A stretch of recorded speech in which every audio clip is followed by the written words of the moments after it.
Saya punya kitab, saya ini baru gencar-gencarnya kampanye kitab Syajaratul Ma'arif. Karena memang kitab itu bagus, menurut saya simpel dalam memahami Quran. Jadi anggap saja ini bentuk penghormatan saya sama Ki Bisri yang sudah mengkhidmai, mengenalkan ulumul Quran lewat apa? Tafsir apa? Al-Ibris. Yang Ki Misbah punya tafsir Al-Iqlil. Memang dua beliau itu kalau yang satu ngarang terjemah Alfiyah, yang satu yang ngarang satu. Ini dua kutub yang berbeda, yang satu sangat rileks, yang satu sangat seperti itu. Nggak usah diterjemah nanti jadi repot. Itu apa ulumul Quran yang ditulis Syajaratul Ma'arif itu gampang sekali. Misalnya begini, beliau bikin judul Babun Nafil Ibad Bikullil Bilad. Bab seseorang harus manfaat kapan saja dia berada. Itu terus beliau qala ta'ala wa ja'alani mubarakan ainama kuntu. Ciri utama para nabi itu ngendikan wa ja'alani mubarakan ainama kuntu. Saya dijadikan di mana-mana itu berkah. Jadi seseorang hidup harus di mana-mana manfaat. Terus ketika beliau ngendikan babun la yutrakul haqqu li ajlil batil, bahwa kebenaran tidak boleh ditinggalkan hanya karena ada banyak kebatilan. Beliau terus ngendikan inna sofal marwata min sya'airillah faman hajjal baita wa atamara fala junaha alaihi ayat tawafa bihima. Jadi di Sofa itu ada berhala namanya Isaf, di Marwah ada berhala namanya Nailah, atau sebaliknya pokoknya Isaf dan Nailah. Terus sahabat kalau mau sa'i itu merasa dosa karena harus melewati berhala-berhala itu. Sehingga mereka tanya, ya Rasulullah, saya ini tetap tawaf enggak? Padahal di tempat-tempat itu ada berhala. Terus kata Allah, tetap tawaf.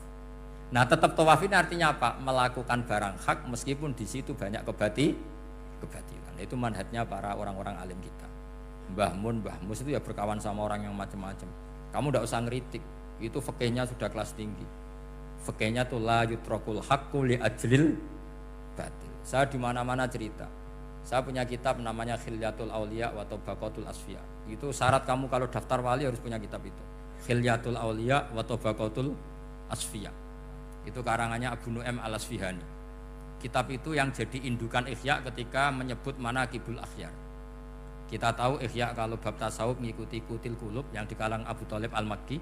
Kalau fikih tentu beliau mengikuti Imam Haramain gurunya, yaitu kitab Nihayatul Matlab fi Dirayatil Madhab. Kalau manaqibul akhyar beliau mengikuti kitab Khilyatul Auliya. Dan ngikuti itu penting kalau dalam tradisi kiai. Enggak boleh seorang kiai kok mikir sendiri, namanya mustaqil. Kalau mustaqil itu mubtadi', bikin tatanan baru dalam agama. Justru ulama itu harus niru sebelumnya karena sanad itu harus musalsal, enggak boleh. Imam Syafi'i bilang haram terus kamu bilang halal. Terus murid kamu bilang makruh. Terus muridnya kamu, ya pokoknya khilaful aula, enggak boleh gaya-gayanan gitu. Kalau di kampus plagiat itu dilarang, kalau di pondok itu wajib. Makanya banyak kalau tes itu ngerpek karena belajar itu tanpa batas katanya. Lu kok ngerpek?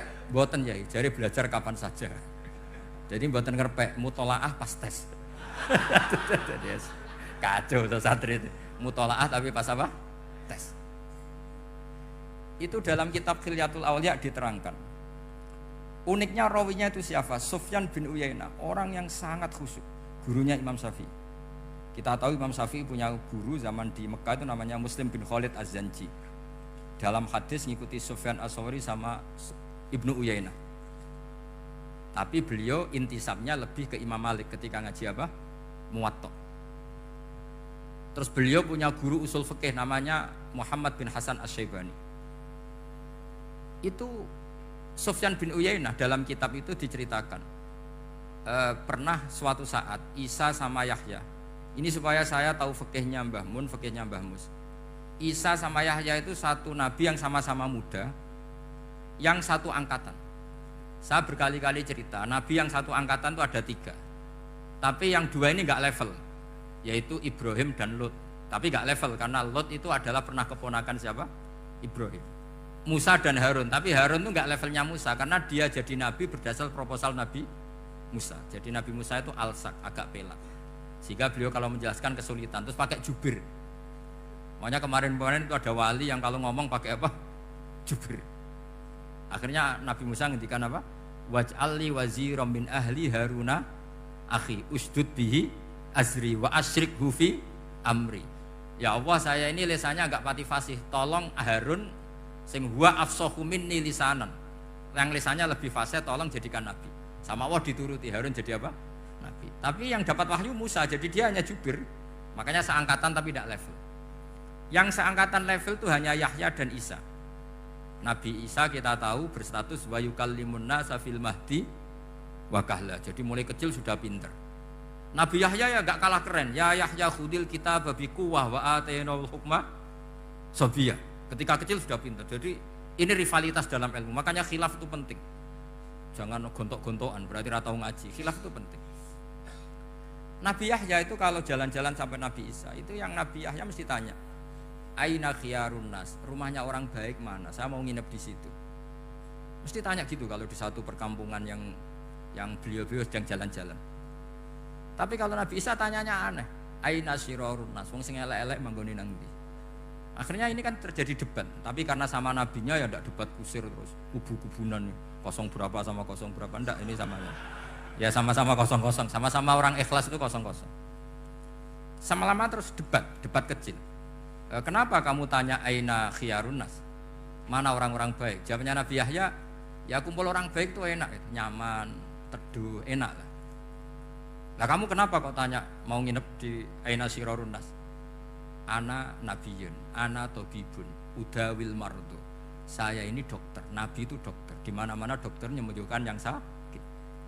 Kalau Anda peneliti penyakit, cari daerah yang banyak endemik penyakit apa yang daerah sehat? Daerah yang kena endemik penyakit. Tapi problemnya Anda sendiri berpenyakit dan kalau ke situ tambah nemen. Ya, itu. Ya sama.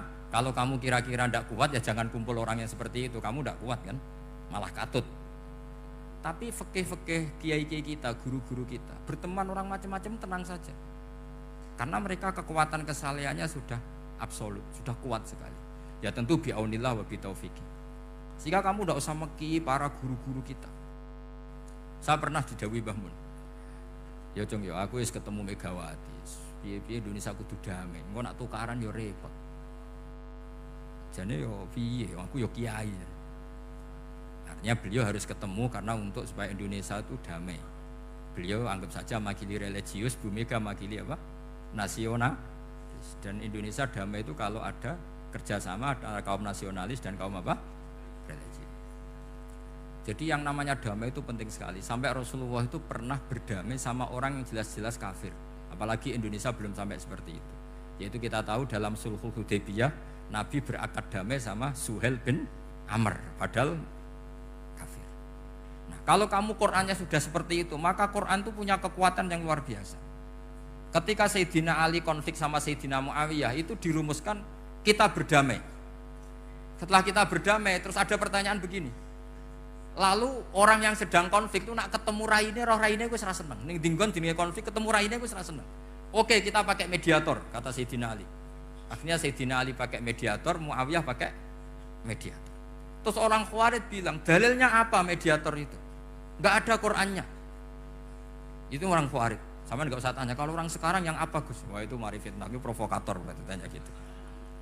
Singkat cerita terus Sayyidina Ali itu agak marah. Karena beliau terbentuk oleh Quran. Itu spontan Sayyidina Ali baca ayat wa in khiftum shiqaqa bainihima fab'atsu hakaman min ahli wa hakaman min ahliya.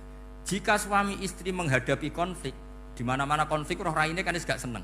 Maka yang keluarga lelaki kirim mediator, yang keluarga perempuan kirim. Terus dari Sayyidina Ali, wa ummatu Muhammad a'dhamu min amri rajulin wa imra'atin. Umatnya Muhammad lebih serius ketimbang urusan lelaki dan perempuan. Wong suami istri saja kalau konflik butuh mediator, apalagi hadhil ummah. Segampang itu mereka istidlal. Jadi mediator dalilnya mana ya? Dalilnya wa in khiftum shiqaqa bainihima fab'atsu hakamam min ahli wa hakamam min ahli. Dulu Quran itu seperti itu. Ya sekarang problemnya Quran itu tidak dikaji seperti itu sehingga fasihul ibarat atau fasihul akli atau balaghatut ta'aqqul itu enggak ada. Makanya saya ini pengagum kitab Ibnu Hajar Al-Asqalani yang nyarai Bukhari. Kata Ibnu Hajar Al-Asqalani termasuk mukjizatnya Quran adalah al-iltizat al-aqli. Akal itu menjadi nyaman. Itu uniknya yang dicontohkan seperti ngaji saya malam ini. Misalnya Allah ngendikan am khuliqu min ghairi syai'in, yang namanya maujudat tentu diciptakan sesuatu yang maujud. Karena akal akan tersiksa ketika dicekoki gini. Hadhil maujudat khalaqahal adam. Tersisa enggak akal kamu sebagai orang waras dicekoki pikiran hadhil maujudat khalaqahal Adam. Ini maujudat disebabkan oleh ketiadaan. Mesti kowe ra iso turu. Barang rono kok iso gawe iku piye? Nah ini yang dimaksud dalam ilmu tasawuf ala bi dzikrillah tatmainnul qulub. Jadi cara tenangnya hati itu macam-macam. Nak wong toreko ya wong kon wiridan. Nak koyo kula rada ahli akal, wis meneng. Alhamdulillah di pangeran sing wujud. Berarti hadil maujudat khalaqahal maujud. Berhubung maujud ini pencipta berstatus super. Super itu dalam agama disebut wajibul wujud atau musabbibul asbab atau kausa primamboh lah sauni-uni. Sing penting itu ora hadil maujudat khalaqahal adam. Makanya kata beliau, Nabi itu bukan sekedar jamal suratan, ganteng secara perawakan secara fisik enggak, tapi juga Nabi punya jamalul akal. Akalnya itu nyaman.